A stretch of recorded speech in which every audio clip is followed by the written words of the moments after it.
Good morning. I'm going to show some records from my recent trip to Seattle. I went to go see my mother for a day, and I also went and shopped around and looked for records.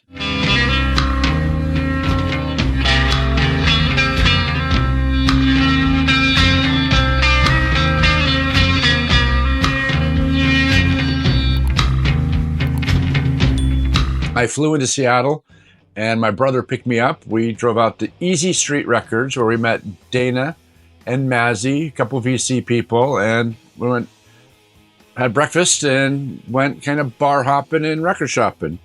From Easy Street, which is actually a really cool, it's a restaurant, a bar, and a record store. They were kind of pricey. Their wall items were very pricey. What they had in the cabinet, there were some cool things there, but I would say they were more pricier than Amoeba Records was. So I picked up Dawn and the Good Times. This is so good. Dawn and the Good Times were a garage band from Portland, and they put out 3 albums. This is their second album. Don Gerlucci, who did the keyboard part for the Wailers, Louie, he's in this playing keyboards, and he's band leader. He went on to produce the Stooges' Funhouse. And then a few years later, members of most of the band would do the 1969 psychedelic album Touch, which is interesting, but not a great album, but it's a nice piece of Northwest history. They released the first album in 66. When they got signed in 67 to Epic, they did this album in Los Angeles, and 3 of the sessions musicians were Glenn Campbell, Hal Blaine, and Ry Cooder play on this album. This is 1967. Dawn and the Good Times, it's so good.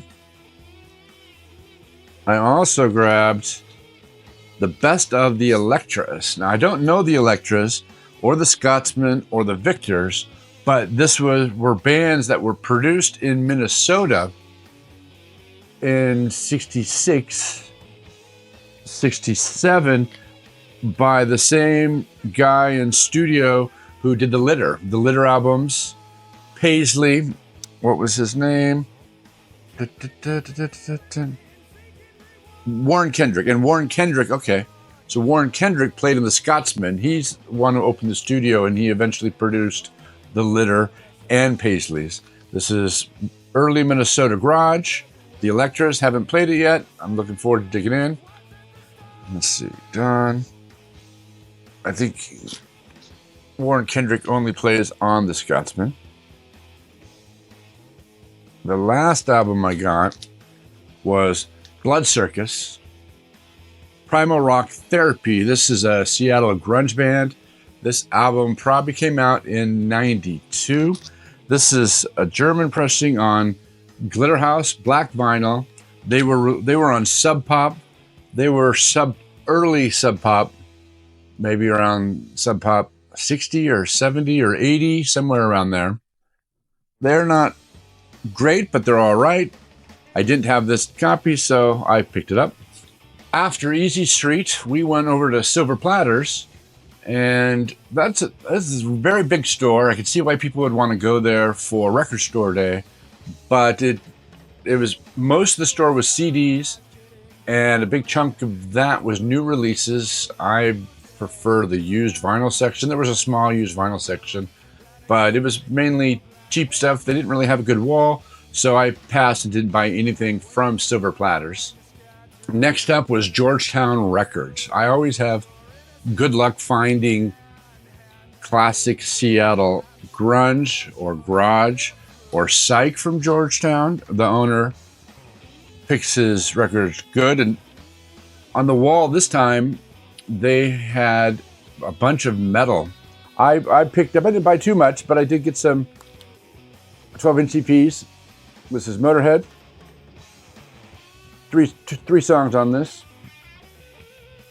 I also got Red Hot Chili Pepper, Higher Ground. Red Hot Chili Pepper, My Friends.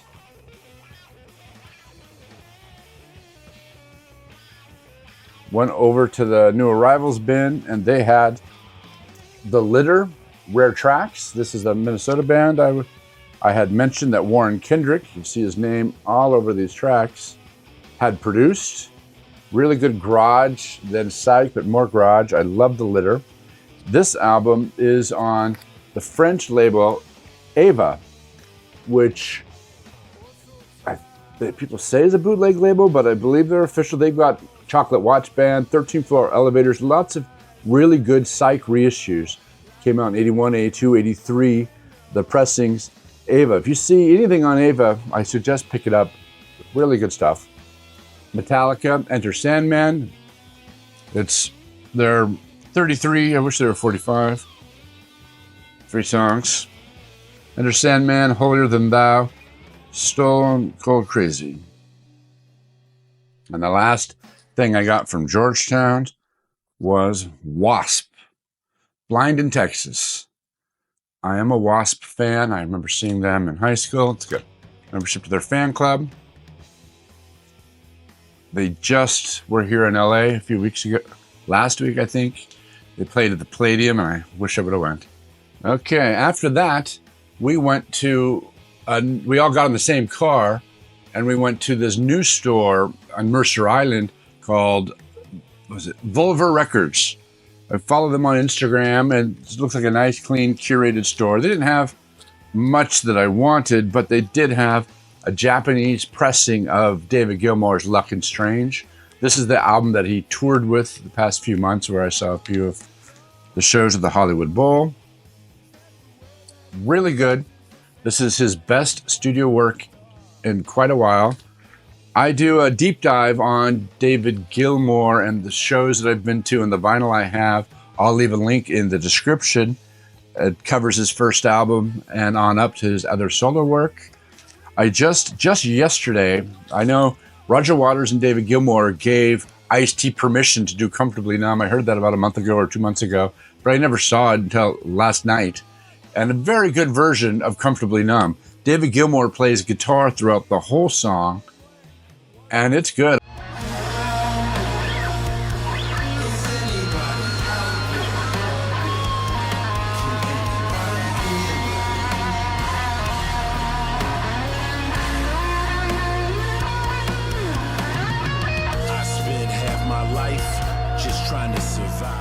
I'm curious if it gave David Gilmour a whole new fan base.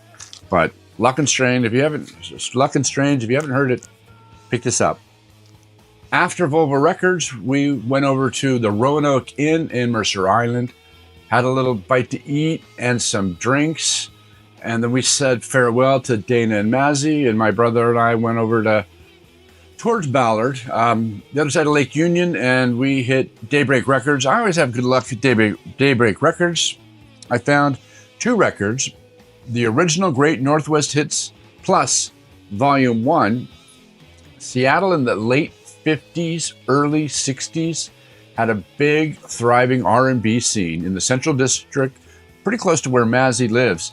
And this is a compilation where R&B kind of merged into rock and roll. So these bands were the ones who did that. Dave Lewis, the Frantics, the Adventure, the Exotics, the Kingsmans, Louie here, Bonnie Guitar, Darwin and the Cupids. I haven't heard of them, but this is classic early Seattle R&B and rock and roll mixed together. Really, really good stuff. If you see any of these on Jordan, the Northwest Hits Volume 1, Volume 2, I say pick it up. The Bolo Bash on Bolo Records. This came out, I believe, in 1964. It's Hall of Fame. It's got the Viceroys, the Exotics, the Dynamics, Jimmy Hanna, Dave Lewis from the other album, a couple songs from Dave Lewis. It's a good compilation. This is classic 62, 63, 64 Seattle. This label Bolo, God, I used to remember the story. When the Seafair came, not Seafair, when the World's Fair came to Seattle in 1964, this label was created, and it's actually called Seafair Bolo Records. But I pretty much pick up anything on Bolo. After daybreak, we went over a few blocks to Jive Time and talked to the owner there. Really nice guy, nice small store. And they had Rail Arrival. Rail is a Seattle area band. When I was in elementary school, junior high, they played at the local bars in Kent and in Auburn. I remember seeing their name on the marquees all the time. And so I don't even know if this is the first or second album. I don't have any Rail albums. Dana had posted something from Rail, and I thought I did. So I picked this up, blind buy, but Rail, that's definitely rock and roll. And then the last thing that I picked up is Sir Lord Baltimore. Don't even know which album this is, but they said it's a European pressing, and there's a hole here, but it's part of the cover. It looks like this is probably a bootleg. It's not a good quality cover.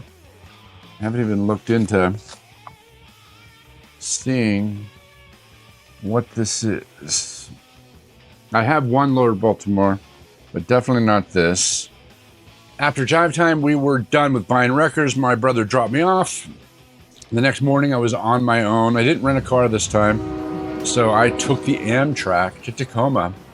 And then I checked into my hotel and went straight to Jive Time. That was my goal, is to hit Jive Time. That's probably my favorite record store in the Northwest.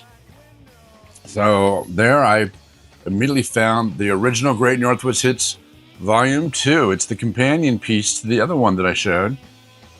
And again, it's got Dave Lewis, the Kingsmen. This is R&B and rock and roll kind of merged together. It's great, classic Seattle. Pick these up. And so since I've been getting these comps from Seattle's garage and R&B area, I've been having to collect the singles and well. One of the singles I'd found, and this is Louie Rockin' Roberts, but I've been looking for singles from Dave Lewis.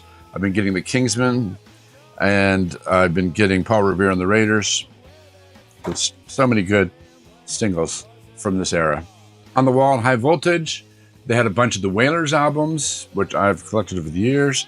These were all upgrades, so I snagged them. The Wailers Outburst stereo. I already have a mono. Wailers Everywhere. This is stereo, still in the shrink. Wailers Everywhere. This is mono. For the most part, I like the Wailers in mono, but as they're getting into 66 and 67, they get a little more Psych, and I like that. Here's 65's Out of Our Tree. This is mono. This is a great Wailers album. This is not Louie. It's really good. They do a few covers. They even do Hang On Sloopy. Wailers. Then on the corner of the wall, I saw this, the Sonic Boom. This has been on my list for a while. I have the mono version of this, and it's the one you want, but the stereo has eluded me for quite some time, and there it was on the wall, and it's on the original Etiquette Purple, which is the original one when this came out. The first album had Etiquette, the red label. Their big hit is, on this album for sure, is Cinderella. And they do a cover of Louie. I found this in there as well, Harpo. It's Jim Valley with Dawn and the Good Times. This is the first album by Dawn and the Good Times, which I talked about earlier, where Jim Valley was the main man. He started the band back then. They started in 64 as like a competition for the Sonics and the Wailers. They even had the earliest lead singer was the lead singer of the Wailers. But this is their first album. I've never heard this album, actually. Then I have the Druids of Stonehenge. It's an EP. It's a Sunday's reissue. I've never seen these tracks. Baby Please Don't Go, I Put a Spell on You, Who Do You Love? So it's good covers. I have a few copies of their great album Creation. This is a good garage Psych, more garage band. My last pickup is the Plastic Cloud. This is Psychedelic from Canada. Unfortunately, it's a reissue, but I don't have this original. It's very expensive, really good, nice fuzz guitar. I'm glad I finally at least have a copy to hold on to until I find that original. Those are the records for my trip to Seattle. If you like this, leave a comment, subscribe, ding the bell. If I don't do a video before Christmas, Merry Christmas, Happy Holidays, and I will see you on the next year.